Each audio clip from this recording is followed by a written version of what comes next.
মানুষ যখন মারা যায় দেহ থেকে রূহটা বিচ্ছিন্ন হয়ে যায়, এই দেহর তখন আর দাম থাকে না, এটাকে কেউ আর মোহাব্বত করে না। কত মোহাব্বত, এই কপালে কেউ তখন আর চুমা দিতে আসে না। এইখানে যদি মইরা যাই আমি আপনি, আল্লাহর কসম, ওই ঘর আপনি যত টাকা দিয়েই বানান না কেন, যত দামি ল্যাপ তশক ঘরের মধ্যে থাকুক না কেন, আপনি বয়ান শুনতেছেন, আপনার পরিবারের সন্তান, স্ত্রী, কন্যা হয়তো আপনার জন্য বিছানা রেডি করে রাখছে, আব্বা আসলে ঘুমাবে, স্বামী আসলে ঘুমাবে, ছোট বোন হয়তো ভাইয়ের জন্য বিছানা রেডি করে রাখছে, ভাইয়া আসলে ঘুমাবে। বলেন তো, আল্লাহ না করুন এই জায়গায় যদি আমার আপনার রূহটা বের হয়ে যায়, ওই মাও বলবে না সন্তানের জন্য বিছানা বানায় রাখছি, আজকে রাতটা ওর দেহটা এই বিছানায় লেপের তলে বলবে? বলবে যে বাড়ি একটু আইনা দেখাইও, আগে এই জায়গা থেকে গোসল টোসল দিয়া টিয়া কাফন টাফন পরাইয়া যাওয়ার সময় আমরা একটু দেখবো না। এটাই দুনিয়া, কোনো দাম নাই এই স্ট্রাকচারে। রূপটা বের হয়ে গেলে মেয়াদ শেষ। সব অঞ্চলেই মাইকের মধ্যে ঘোষণা দেয় অমুক এলাকার অমুক, আজ বিকাল 5 ঘটিকার সময়, আজ সন্ধ্যা 7 ঘটিকার সময় ইন্তেকাল করিয়াছে। আগামী দিন সকাল বেলায় অমুক মাঠে সকাল 9টায় মরহুমের নামাজে জানাজা অনুষ্ঠিত হবে।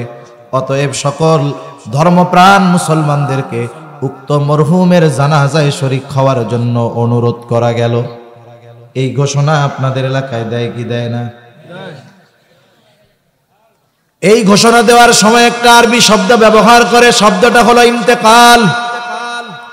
ইন্তেকাল শব্দের অর্থ হলো স্থানান্তরিত হওয়া। তার মানে সে এক জায়গায় ছিল, এখান থেকে আর এক জায়গায় গিয়েছে।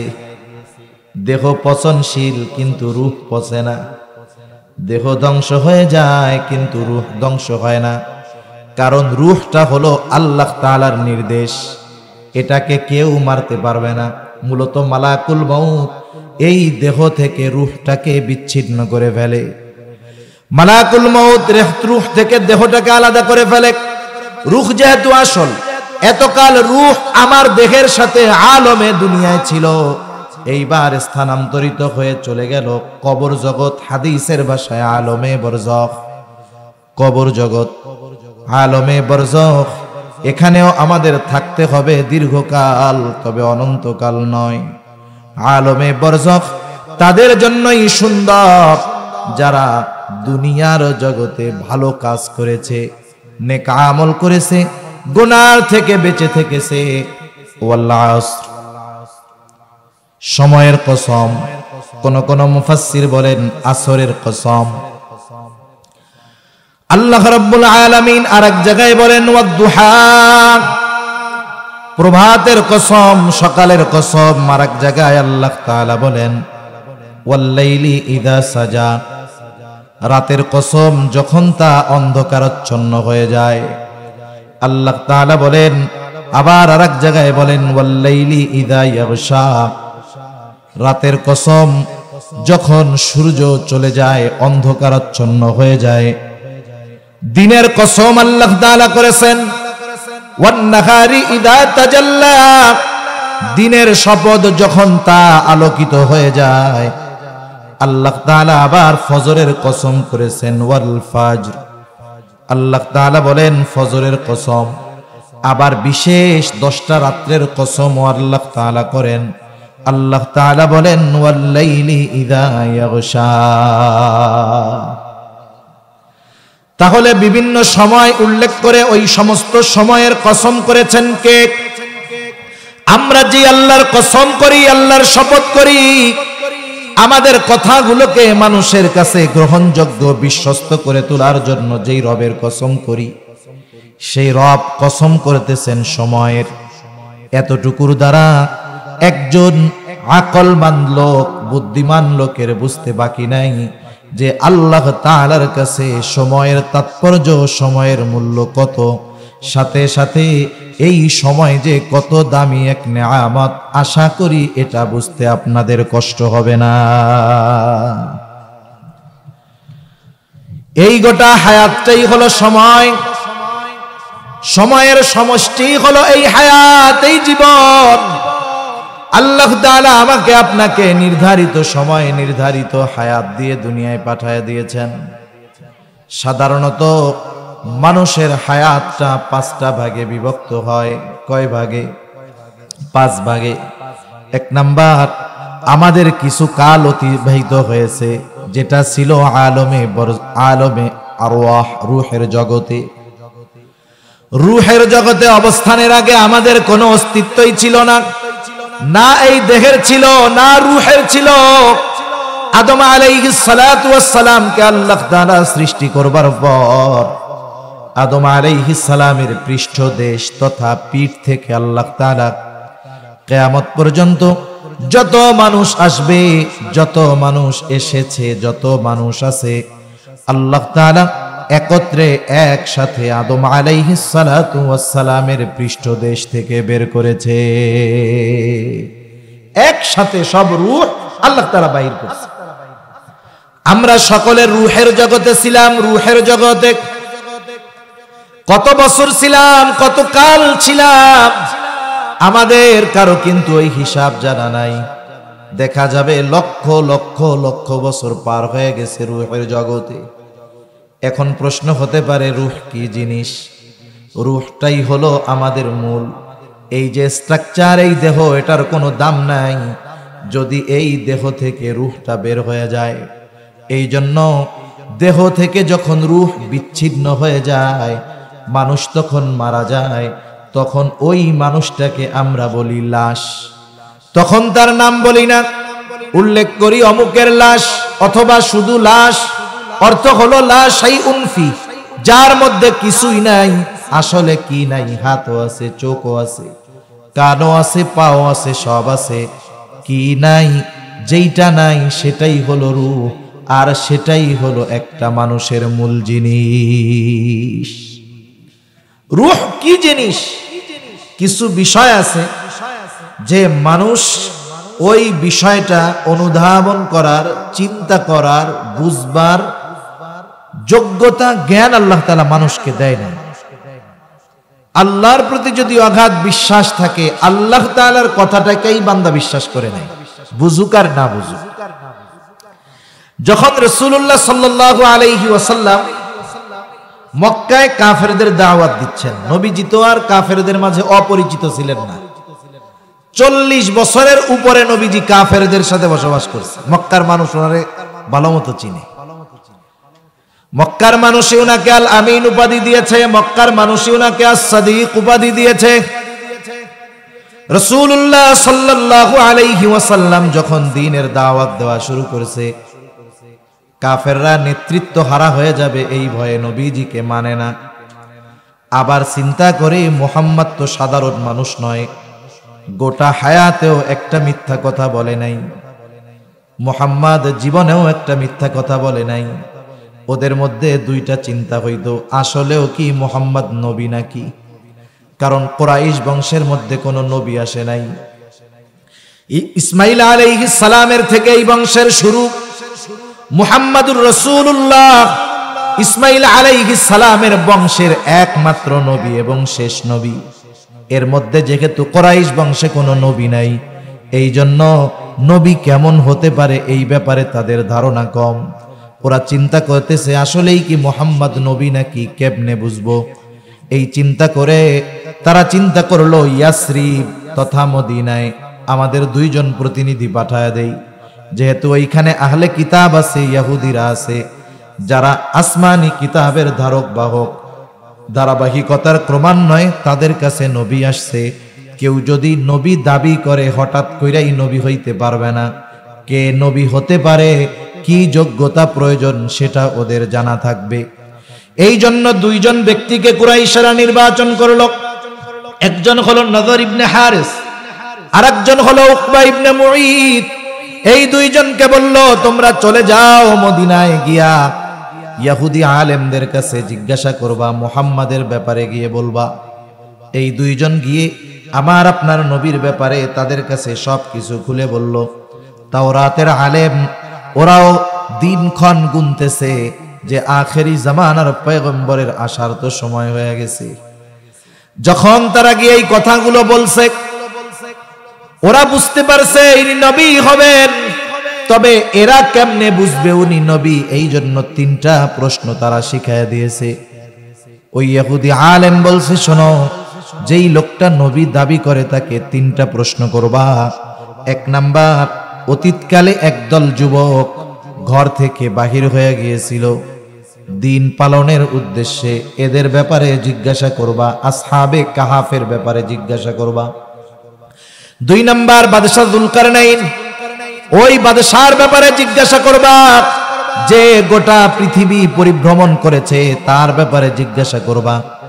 3 নাম্বার, তাকে রূহ সম্পর্কে জিজ্ঞাসা করবা, কারণ এই 3 প্রশ্নের জবাব কোনো নবী ছাড়া দিতে পারবে না। যদি এই 3 প্রশ্নের জবাব দিয়া দেয় তাইলে বুঝবা উনি নবী। এবার ওই 2 জন চলে আসছে, মক্কার মুশরিক সরদারদের কাছে বলছে, আমাদেরকে তো এইটা করতে বলছে। এইবার তারা গিয়ে আমার আপনার নবীর কাছেই 3 প্রশ্ন রাখলো। নবীজি তো নিজের থেকে কিছু বলেন না, এই প্রশ্নের জবাব নবী দিতে পারবেন না, কারণ নবী কখনো মদিনায় যায় নাই, ওরা খুব ভালো মতো জানে। নবীজি কারো কাছে পড়েন নাই, খুব ভালো মতো জানে। আর নবীজিও এই প্রশ্নগুলোর জবাব নিজে দিতে পারবেন না। বলেন তো, এই প্রশ্নগুলোর জবাব আল্লাহ তাআলাই নবীজিকে জানায়া দিবে। নবীজিকে যদি আল্লাহ তাআলা না জানায়, নবীর নিজের থেকে এই প্রশ্নগুলোর জবাব দেওয়ার সুযোগ আছে নাকি? নাই। নবীজি যখন এই প্রশ্নগুলা তাদের কাছ থেকে শুনছে, বলছে, আচ্ছা আগামীকাল আইসো, জবাব জানায় দিব। উনি চিন্তা করেছে জিব্রাইল তো ওহী নিয়ে আসবে, তখন জিজ্ঞাসা করব। কিন্তু নবীজি ইনশাআল্লাহ এই কথাটা বলেন নাই। প্রথম দিন পার হয়ে গেল, জিব্রাইল আমিনের আসার কোনো খবর নাই। 2 দিন 3 দিন, একাধারে 15 দিন পর্যন্ত ওহী আসে নাই। কাফেররা পরের দিন থেকেই লাফানো শুরু করে দিছে, দেখো মুহাম্মদ কেমন নবী, 3 প্রশ্নের জবাব দিতে পারলো না, নবী হইলে তো পারতই। এই 15টা দিন নবীর কত কষ্টে গেছে চিন্তা করেন। নবীজি নিশ্চুপ, কিছু বলতে পারেন না, পেরেশান। 15 দিন পর জিব্রাইল আলাইহিস সালাম জবাব নিয়ে হাজির। সাথে সাথে উম্মতের জন্য গুরুত্বপূর্ণ একটা শিক্ষাও নিয়ে আসলেন। আল্লাহ তাআলা জানায়া দিলেন, ওয়ালা তাকুলান্না লিশাইইন ইন্নী ফাইলুন যালিকা গাদা ইল্লা আইয়াশা আল্লাহ। আল্লাহ রাব্বুল আলামিন বলেন, ওয়ালা তাকুলান্না ইন্নী ফাইলুন যালিকা গাদা, আপনি কখনোই এমনটা বলবেন না যে আমি ওই কাজটা আগামী কাল করব। বরং কি করবেন?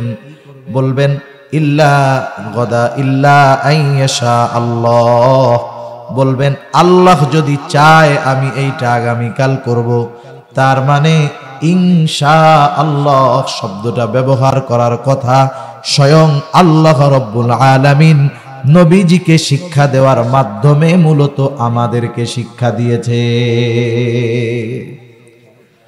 তাহলে যখন ভবিষ্যতের কোনো বিষয় বলবো, করার এরাদা করব, তখন কি বলবো? ইনশাআল্লাহ।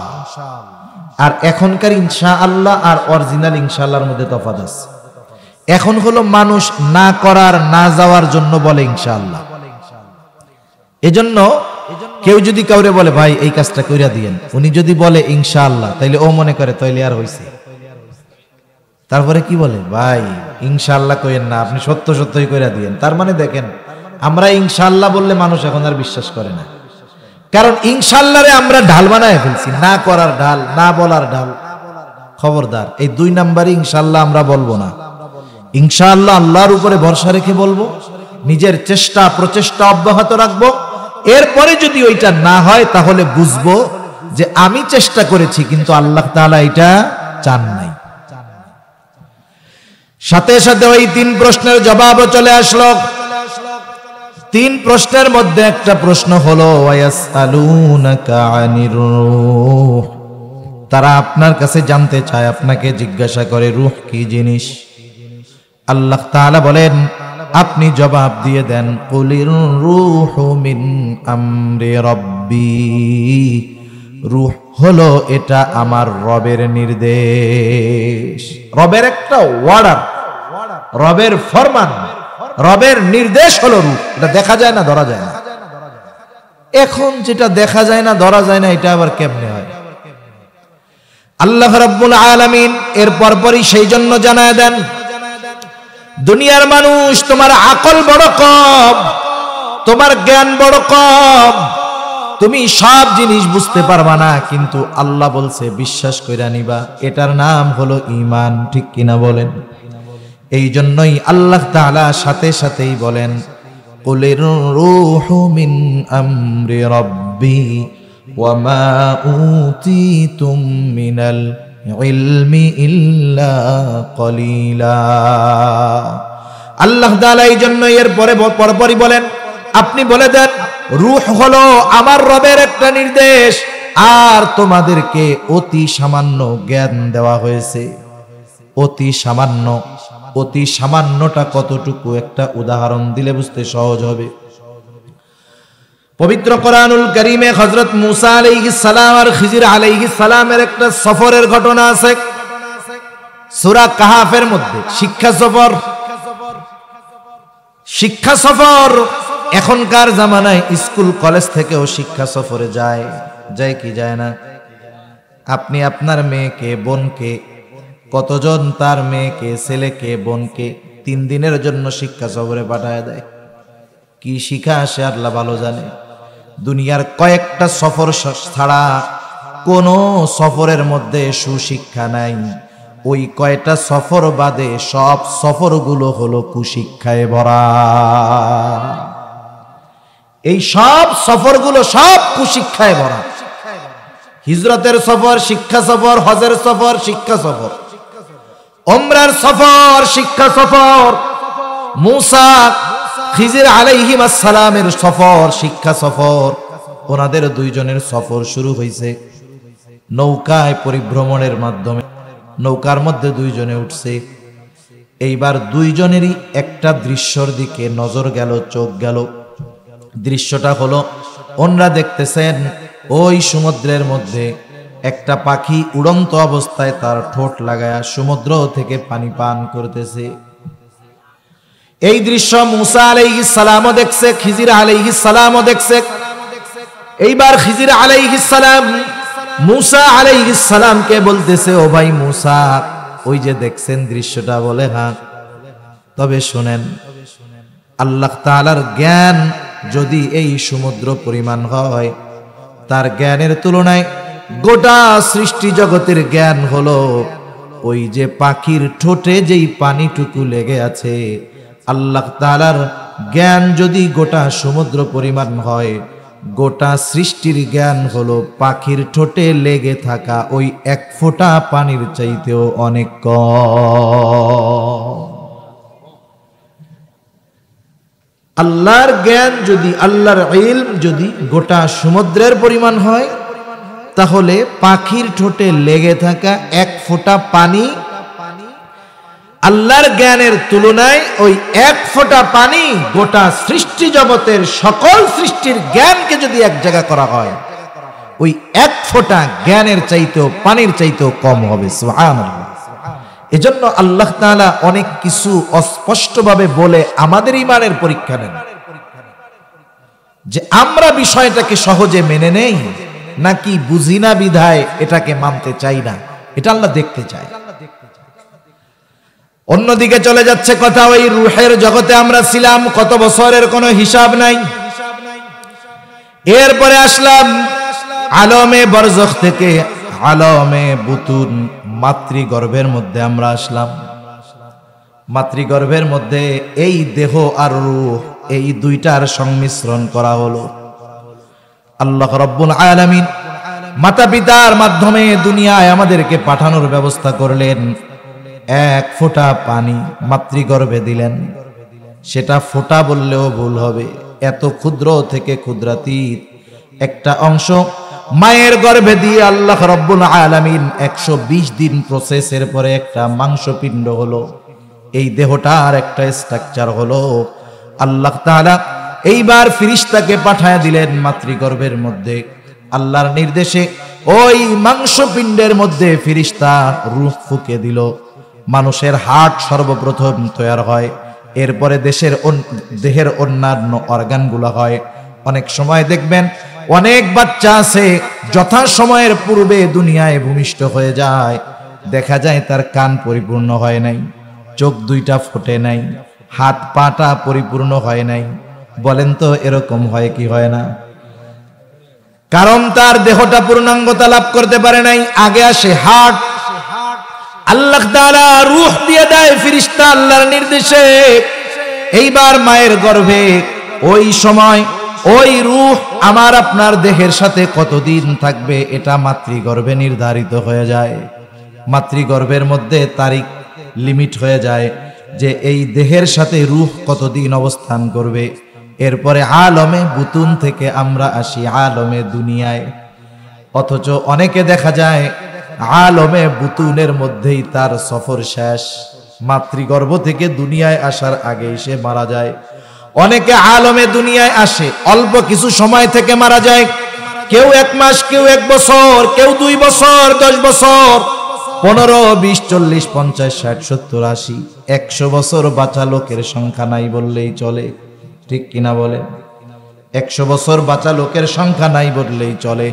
পরিস্থিতি এমন, দুনিয়ায় এই আলমে দুনিয়ায় আমরা কতদিন থাকব আল্লাহ তাআলা এর সময়টা নির্ধারণ করে রাখছে। সময় নির্ধারিত আছে, তবে আমাদের জানা নাই। যদি আমরা জানতাম তাইলে ওই যে বললাম না, একেবারে সময় যখন শেষ সময়ে 20 মিনিট আগে তওবা কইরা বাকি জীবন ধুমসে আকাম কুকাম করতাম।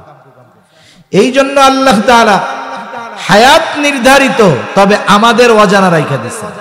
আমাদের জানা নাই যে কতটুকু সময় আমার জন্য।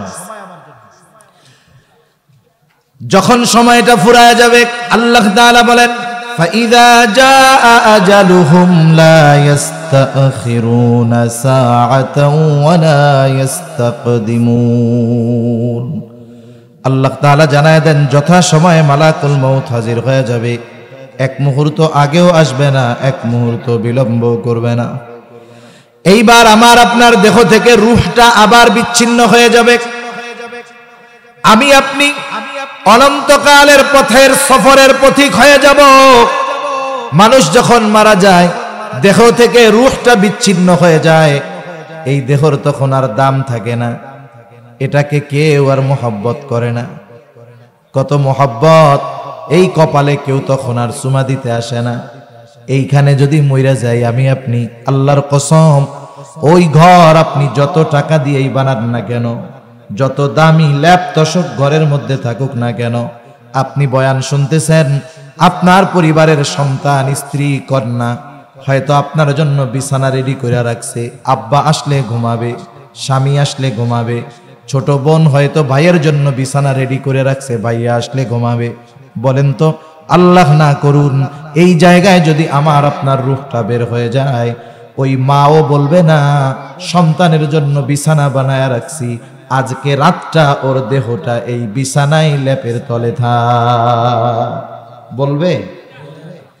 বলবে যে বাড়ি একটু আইনা দেখাইও, আগে এই জায়গা থেকে গোসল টোসল দিয়া টিয়া কাফন টাফন পরাইয়া যাওয়ার সময় আমরা একটু দেখবো না।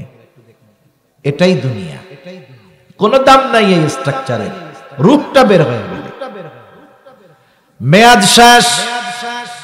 সব অঞ্চলে এই মাইকের মধ্যে ঘোষণা দেয় অমুক এলাকার অমুক, আজ বিকাল 5 ঘটিকার সময়, আজ সন্ধ্যা 7 ঘটিকার সময় ইন্তেকাল করিয়াছে। আগামী দিন সকাল বেলায় অমুক মাঠে সকাল 9টায় মরহুমের নামাজে জানাজা অনুষ্ঠিত হবে। অতএব সকল ধর্মপ্রাণ মুসলমানদেরকে উক্ত মরহুমের জানাজায় শরীক হওয়ার জন্য অনুরোধ করা গেল। এই ঘোষণা আপনাদের এলাকায় দেয় কি দেয় না? এই ঘোষণা দেওয়ার সময় একটা আরবি শব্দ ব্যবহার করে, শব্দটা হলো ইন্তেকাল। ইন্তেকাল শব্দের অর্থ হলো স্থানান্তরিত হওয়া। তার মানে সে এক জায়গায় ছিল, এখান থেকে আরেক জায়গায় গিয়েছে। দেহ পচনশীল কিন্তু রূহ পচে না। দেহ ধ্বংস হয়ে যায় কিন্তু রূহ ধ্বংস হয় না, কারণ রূহটা হলো আল্লাহ তাআলার নির্দেশ, এটাকে কেউ মারতে পারবে না। মূলত মালাকুল মউত এই দেহ থেকে রূহটাকে বিচ্ছিন্ন করে ফেলে। মালাকুল মউত রূহ থেকে দেহটাকে আলাদা করে ফেলে। রূহ যেহেতু আসল, এতকাল রূহ আমার দেহের সাথে আলমে দুনিয়ায় ছিল, এইবার স্থানান্তরিত হয়ে চলে গেল কবর জগৎ, হাদিসের ভাষায় আলমে বরজখ। কবর জগৎ, আলমে বরজখ, এখানেও আমাদের থাকতে হবে দীর্ঘকাল, তবে অনন্তকাল নয়। আলমে বরজখ তাদের জন্যই সুন্দর যারা দুনিয়ার জগতে ভালো কাজ করেছে, নেক আমল করেছে, গুনাহ থেকে বেঁচে থেকেছে। আলমে বরজখ তাদের জন্য সুন্দর হয়ে যায়। যখন আমরা দুনিয়া থেকে চলে যাব, আমাদের প্রত্যেককেই কবরে যখন রাখা হবে, প্রশ্ন করার জন্য ফেরেশতা চলে আসবে। এমন 3টা প্রশ্ন করবে, যেই 3 প্রশ্নের কথা বারবার বারবার আমরা দুনিয়ায় শুনি। অনেকে পরীক্ষার সময় নকল নিয়ে যায় লেখা, চিন্তা করে যদি না পারি তাতে কি, নকল দেখা দেখা প্রশ্নের উত্তর দিয়া দিব। কেউ যদি চিন্তা করে হুজুরেরা তো বলছে, উলামায়ে কেরাম বলছে, হাদিসের মধ্যে আসছে কবরে 3 প্রশ্ন করা হবে, অসুবিধা কোথায়? আমার পোলাপানকে ওসিয়ত করব যে আমি যখন মারা যাব 3 প্রশ্নের জবাব লেখা কাফনের মধ্যে দিয়া দিস। মুনকার নাকির আইসা জিজ্ঞাসা করলেই কমু যে ধরেন কি প্রশ্ন করবেন, জানি এই যে উত্তর। এই সুযোগ আছে? এই সুযোগ নাই। মনে রাখতে হবে একটা উসুল, শুনেন উসুল, একটা মূলনীতি। যেই প্রশ্ন আগে ফাঁস করে দেওয়া হয়, বুঝতে হবে ওই প্রশ্ন যেই হলে হবে ওখানে গিয়ে জবাব দেওয়া কঠিন। আর যেই প্রশ্ন আগে জানায়া দেওয়া হয় না, ওই প্রশ্ন হলে গিয়ে দেওয়া যাবে উত্তর, এটা তুলনামূলক সহজ। কিছু প্রশ্ন আছে যেটা পড়া মুখস্থের সাথে সম্পৃক্ত, কিন্তু কবরের 3 প্রশ্ন মুখস্থের সাথে সম্পৃক্ত নয়। কবরের 3 প্রশ্নের জবাব হলো প্র্যাকটিক্যাল আমলের সাথে সম্পৃক্ত। যে এই 3 প্রশ্নের আলোকে দুনিয়ায় আমল করবে, সে যদি কবরে এই 3 প্রশ্ন হবে নাও জানে, কিন্তু এই 3 প্রশ্নের আলোকে দুনিয়ায় যদি আমল করে এমনি জবাব দিতে পারবে। কবরের 3 প্রশ্ন, প্রথম হলো মার রাব্বুক, তোমার রব কে? 2 নম্বর প্রশ্ন আমা দীনুক, তোমার দিন কি? 3 নম্বর প্রশ্ন, 2টা বর্ণনা, একটা হলো আমার নবীউক, তোমার নবী কে? আর এক বর্ণনায় আসছে নবীজিকে দেখায় বলা হবে মা হাদার রাজুলুল্লাযী বুইসা ফীকুম। প্রথম প্রশ্নের জবাব হলো রব্বি আল্লাহ, আমার আপনার রব কে? জোরে বলেন। এটা তো সবাই জানি, কিন্তু জবাব দিতে পারবে কে? জবাব দিতে পারবে সে কে? ইন্নাল্লাযীনা ক্বালু রাব্বুনাল্লাহু সুম্মা ইসতাকামু তাতানাজ্জালু আলাইহিমুল মালায়েকা আল্লা তাখাফু ওয়া লা তাহজানু ওয়া আবশিরু বিল জান্নাতিল্লাতী কুনতুম তুআদুন। জবাব দিতে পারবে কে? ইন্নাল্লাযীনা ক্বালু রাব্বুনাল্লাহ, যারা বলে আমার রব আল্লাহ, আমাদের রব আল্লাহ, শুধু মৌখিক ভাবে বলে আমাদের রব আল্লাহ, এমনটা নয়। সুম্মা ইসতাকামু, এই কথার উপরে অটল থাকে। এখন মনে করেন কথার কথা, নির্বাচন যেহেতু, নির্বাচনেরটা দিয়া বুঝাই। একজন বলতেছে আমি হলাম আওয়ামী লীগের কর্মী, অথবা একজন বলে আমি বিএনপির কর্মী। এই বইলা যদি জয় বাংলা স্লোগান দেয়, বিএনপির লোক পিডানি দিবে কি দিবে না? পিডানি দিবে না? এই তুই বেটা ধানের শীষ মার্কা জয় বাংলা স্লোগান দিস কেন? আবার এই দলের কেউ যদি বাংলাদেশ জিন্দাবাদ বলে, পিটানি দিবে কি দিবে না? তার মানে কথা কর্ম এক হইতে হবে। তুমি কথা কও একটা, কাম করো আর একটা, হবে না তো। যখন বলল রব্বুন আল্লাহ, আমাদের রব আল্লাহ, সুম্মা ইসতাকামু, অর্থাৎ এই কথার উপরে সে ইস্তেকামতের উপরে থাকবে। আল্লাহকে রব বললে যত বিপদ আপদ আসুক না কেন, সে ওই বিপদে অটল অবিচল থাকবে, রবের সকল আদেশ নিষেধ মেনে চলবে, রবের খুশির জন্য সব কিছু করবে। রব যেই কাজে বেজার হয় দুনিয়ার মানুষ বেজার হলেও সেটা ছেড়ে দিবে।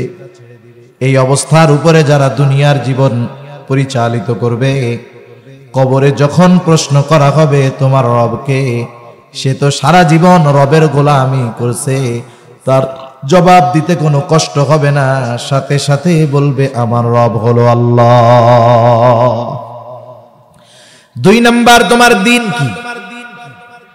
আমার দিন ইসলাম। এটা মুখস্থ করা যায় ঠিক, কিন্তু পরিপূর্ণ ইসলামের উপরে না চললে কবরে এই প্রশ্নের জবাব দেওয়া যাবে না। কেউ যদি পরিপূর্ণ ইসলামের মধ্যে অন্তর্ভুক্ত না হয় তাহলে কাজ হবে না। এই জন্য আল্লাহ বলেন, ইয়া আইয়ুহাল্লাযীনা আমানু দুখুলু ফিস সিলমি কাফা, তোমরা পরিপূর্ণভাবে ইসলামের মধ্যে দাখিল হও, অন্তর্ভুক্ত হয়ে যাও। ইসলাম হলো পূর্ণাঙ্গ জীবন ব্যবস্থা।